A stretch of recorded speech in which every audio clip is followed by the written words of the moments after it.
A morning prayer to start each day. God, this is the day that you have made. I will rejoice and be glad in it. With gratitude, I thank you for preserving my life for one more day. With gratitude, I thank you for your ultimate gift of love for me in the form of your Son and the sacrifice of his life on my behalf. Because of this overwhelming gift that I cannot comprehend, I humbly submit to you.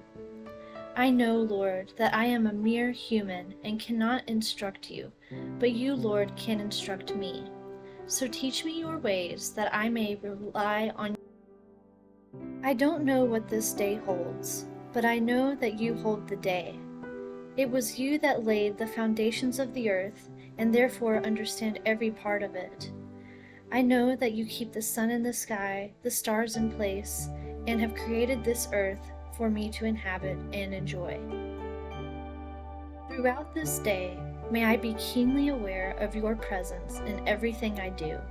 As I commute to work, drop children off at school, keep house, and speak with my neighbors, may my life be a living example, and may others see Christ in me. There are many that are hurting in this world. May I be a salve to someone today, Lord, in a way that I can't even imagine. May my words be seasoned with salt and minister grace to all that hear. May my actions be aligned with your word. I pray for wisdom that is peaceable, gentle, and approachable, with lots of mercy and fairness. You said an unlimited supply of wisdom is available to me if I simply ask. So I pray for wisdom to know how to deal with the many people and situations that will cross my path. I pray for protection throughout this day. Protect from harm and evil. Go before me, to the left and right of me, and behind me. Order my steps so that I walk worthy of your calling throughout this day, that I may be attuned to your promptings, whether it shows up as a gentle tug or a strong conviction. I pray for reconciliation in families, in nations, and to you. I pray that all may come to know you and be reconciled back to you. Lord, you know my faults and my flaws. Forgive me for being unkind with my words and my thoughts. Forgive me for being self-serving. Forgive me for holding on to old wounds instead of giving them to you. Forgive me, Lord. When I am overwhelmed, confused, unsure, and restless, help me to run to your word. May your word come alive to me so that it is a living guide in every situation. Help me, Lord, to remember the promises of your word and bring the right passage to my remembrance for the situation.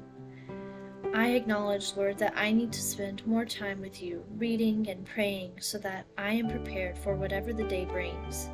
Lord, I know that your word is indeed a light unto my feet and a light unto my path. Remove fear and anxiety. As believers, you have not given us a spirit of fear, but of love, power, and sound mind. So when we are fearful, may we remember your love for us and use that love as the impetus to love others and see situations differently. May we tap into the power that you have given us, for we are never alone because you have not left us comfortless. May your wisdom be the underpinnings of our sound minds. May we remember that we don't have to be anxious, and when we are tempted to be anxious or worrisome, may we verbalize our concerns to you and then leave them there as you instructed us. Our worry does us no good and limits us, and you do more with our worry than we ever could. So help us to turn all of our anxious thoughts and nerve-wracking situations over to you. To truly do that and trust that you are working all things together for our good because you love us, that you are working in ways that we cannot comprehend because your ways supersede ours, and that in this working you are molding us continually into masterpieces fit for your use. You are increasing our faith and our capacity to love. As a child of yours, Lord, I know that I am your masterpiece, though I feel far from it. Help me to remember my worth in you when I am faced with challenging situations. When I feel depressed, help me to remember that I am fearfully and wonderfully made in your image, a replica of you, and that you loved me so much you thought that I was worth dying for. I don't know too many people that would die for me, but you did, and I'm eternally grateful and humbled. Amen.